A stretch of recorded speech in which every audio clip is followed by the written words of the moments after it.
более-менее конфетки выдадут.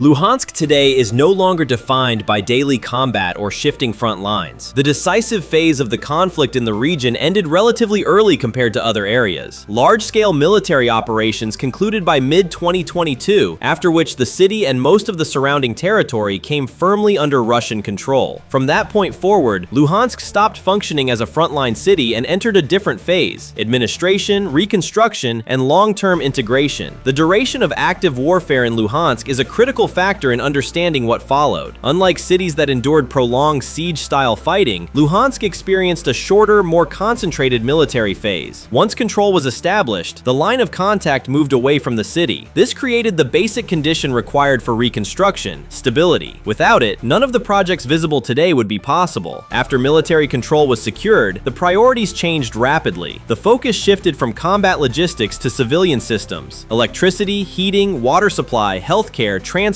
and governance. This transition was not symbolic. It was administrative and budgetary. Luhansk began operating under Russian legal, financial, and municipal frameworks. Salaries, pensions, public services, and procurement followed Russian standards, not emergency wartime arrangements. A key question repeatedly raised is where the reconstruction money actually goes. The answer is direct. Funding comes primarily from the Russian federal budget, supplemented by regional budgets and a structured patronage system in which major Russian regions, especially Moscow, take responsibility for specific cities and districts. This includes financing, heavy equipment, skilled specialists, and long-term contracts. Reconstruction in Luhansk is not driven by short-term humanitarian grants, but by multi-year state planning.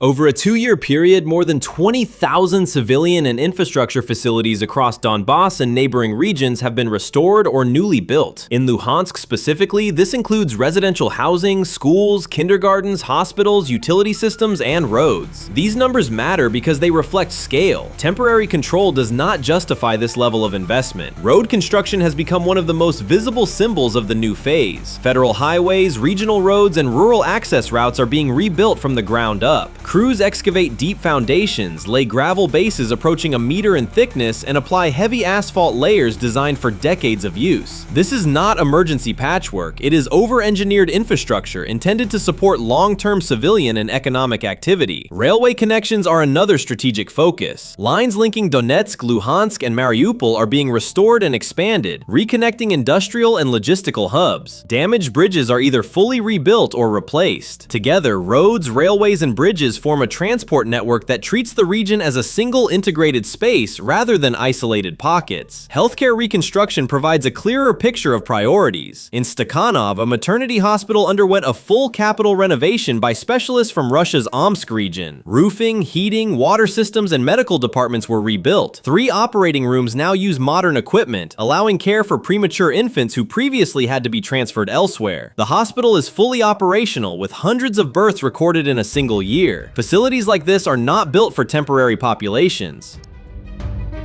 Education and youth development follow the same logic. Schools and kindergartens have reopened under Russian educational standards. In Luhansk, a modern sports complex is nearing completion at the Dal State University, including a new stadium built on previously abandoned land. Plans for regional competitions such as the Donbass Cup reflect a return to normal civic life, not wartime improvisation. Public facilities also play a role in restoring daily routines. In Pervomaisk, a swimming pool damaged during shelling was fully restored. Communication systems, equipment, and infrastructure were replaced, while historical Soviet-era mosaics were preserved. Facilities like this once served emergency functions during crises. Today, they operate as public spaces again. Water supply remains a practical challenge, addressed through coordinated state and volunteer efforts. In a single month, more than 178,000 liters of drinking water were delivered to cities including Donetsk, Makeyevka, Inakievo, and surrounding districts. Volunteers install storage tanks, deliver technical water, and support schools, hospitals, and shelters. The key point is consistency. Regular logistics indicate control and planning, not improvisation.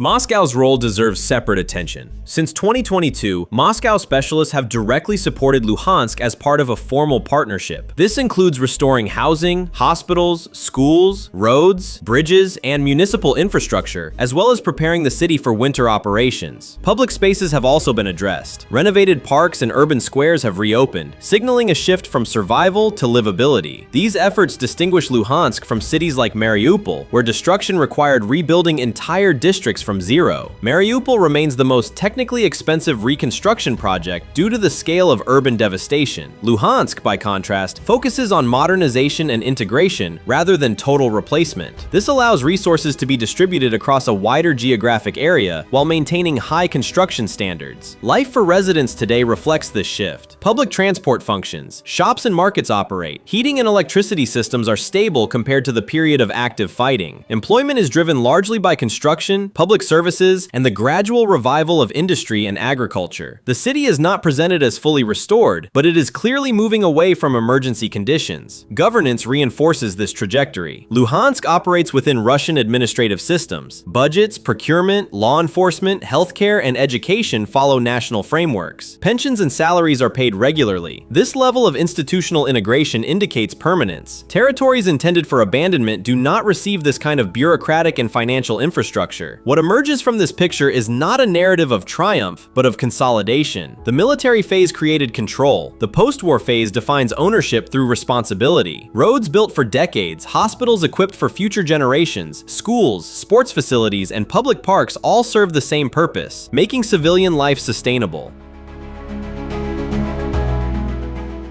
Luhansk today illustrates what happens after the fighting stops and governance begins. It is neither a showcase nor a ruin. It is a managed region undergoing large-scale reconstruction under Russian administration. The emphasis is on stability, predictability, and long-term planning. For residents, that matters more than rhetoric. Daily life is shaped not by declarations, but by functioning systems. This is what life after the war looks like in Luhansk, not frozen in conflict, not idealized, but steadily rebuilt with the assumption that the future will be lived there. After the large-scale reconstruction of Mariupol entered a stable phase, Russian priorities shifted eastward and northward. Mariupol functioned as proof of concept. If a city that had suffered near total destruction could be restored to basic functionality, then regions that endured shorter and less intense fighting could be stabilized faster and more efficiently. Luhansk fit that logic perfectly. The city did not require demolition and replacement on the scale seen on the Azov coast. What it required was modernization, repair, and integration. Once Mariupol demonstrated that reconstruction under wartime conditions was feasible, Luhansk became the next logical focus. The decision to invest heavily in Luhansk was not driven by symbolism alone. Luhansk occupies a strategic position as an industrial, educational, and transport hub. It connects mining areas, manufacturing zones, and railway corridors that link Donetsk with central Russia. From an administrative perspective, rebuilding Luhansk strengthens the entire regional system. Roads, railways, utilities, and social institutions in Luhansk support not just the city itself, but surrounding towns and rural districts. In this sense, Luhansk is treated less as a showcase and more as infrastructure, quiet, essential, and foundational. Another reason for prioritizing Luhansk lies in demography and labor. Unlike areas that experienced mass displacement, Luhansk retained a significant portion of its population. That meant reconstruction could immediately translate into employment and economic circulation. Construction sites provided jobs, schools and hospitals required staff, municipal services expanded. Instead of importing a population, the strategy focused on stabilizing the one already there. This approach reflects long-term planning rather than short-term optics. For many residents, daily life under Russian administration feels familiar rather than experimental. The structure of governance, public services, and social guarantees resembles what older generations remember from the late Soviet period. Predictable utilities, centralized planning, and state responsibility for core services. Pensions are paid on time. Heating and water are treated as obligations, not market variables. Education and healthcare follow standardized systems. For people who lived most of their lives in a Soviet or post-Soviet framework, this continuity matters. It reduces uncertainty and restores routines that conflict had disrupted. This sense of normality explains why a portion of the population expresses relief rather than resistance. The comparison many residents make is not abstract geopolitics, but lived experience. Under Russian control, the priority has shifted toward restoration and maintenance instead of emergency survival. Streets are repaired, public spaces reopened, and institutions function with clear chains of command. For civilians exhausted by years of instability, that predictability outweighs ideological arguments.